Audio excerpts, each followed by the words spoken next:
Banyak nih yang tanya, sebenarnya kandungan lemah atau rahim lemah itu sama nggak sih dok? Apakah bisa hamil tuh dok kalau emang kandungan lemah? Yuk kita bahas bersama saya Dr. Oli, spesialis OB/GYN. Nah, beberapa moms yang kita tahu memang secara awam dibilang kandungan lemah ya, atau rahimnya lemah itu apabila dikit-dikit keguguran. Mungkin baru berapa bulan, 2 bulan keguguran. Yang itu yang biasanya kita bilang kandungan lemah adalah inkompetensi serviks. Jadi serviks ini melebar saat belum waktunya. Jadi kan memang serviks ini kan tugasnya untuk pembukaan nih. Jadi waktu proses persalinan, kepala bayi menurun, serviks ini mulai membuka. Nah, untuk moms yang punya kandungan lemah, ini biasanya mulut rahimnya udah terbuka, padahal si babynya bagus nih, gerakannya bagus, semuanya bagus, tapi ternyata mulut rahimnya terbuka. Nah, ini biasanya bisa macam-macam, memang bisa dari genetiknya rahimnya itu agak lemah, karena proses kolagen dan ini gampang terbuka, atau mungkin moms punya riwayat kuret dulu, jadi pernah dimasukin atau pernah dibuka, jadi mulut rahimnya ini jadi lemah, atau mungkin pernah operasi mulut rahim sebelumnya, itu bisa menyebabkan inkompetensi serviks ini. Lalu yang selanjutnya, memang sudah dari sananya bentuk rahimnya itu nggak normal. Jadi ketika bentuk rahim nggak normal ketika hamil, kadang-kadang inkompetensi serviks dan itu bisa terjadi keguguran. Pastinya moms kan juga nggak mau ya kalau sampai terjadi inkompetensi serviks ya.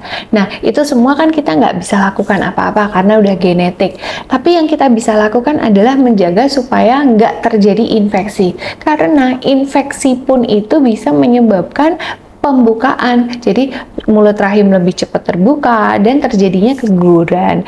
Jadi pada prinsipnya untuk kandungan lemah atau rahim lemah ini, ketika dinyatakan moms ini bayinya tuh baik-baik saja, semuanya bagus, tapi moms mengalami bleeding, moms mengalami kontraksi karena mulut rahimnya yang udah terbuka.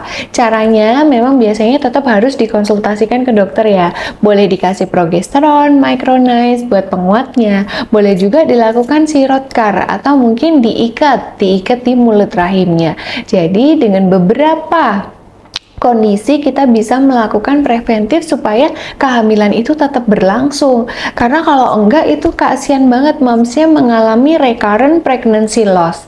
Jadi beberapa kasus memang inkompetensi serviks ini patut diwaspadai ya moms. Jadi ketika moms mempunyai gejala keguguran berulang atau mungkin sering ngeflek atau mungkin perutnya sering kram-kram, segera langsung ke dokter untuk dilihat apakah bayinya bagus atau enggak, dan apakah ada kemungkinan serviks inkompeten atau enggak, atau kandungan lemah. Jadi banyak kok cara untuk mengatasinya, jadi moms nggak usah khawatir ya, selalu semangat. Yang penting kita selalu terbuka, open minded dengan semua kenyataan yang ada, dan kita harus berusaha membuat kehamilannya lebih optimal. Sehat reproduksi bersama saya Dr. Oli. Bye bye, jangan lupa subscribe and share, see you.